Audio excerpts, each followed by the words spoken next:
Welcome back to the channel, and in today's video I'm going to show you guys how to rotate a video on DaVinci Resolve 16.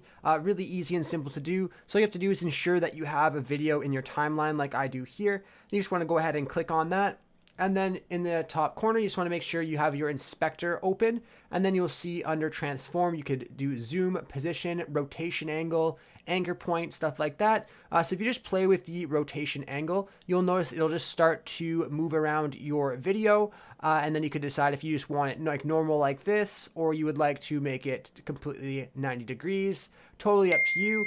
You could also play with the zoom here as well if you just drag it, and you could totally adjust your video in so many different ways. So yeah, this is how you play around with your video and rotate it and stuff like that. I really hope I was able to help you guys out with this video. If I was, be sure to leave a like and subscribe for more tutorials. Thanks for watching.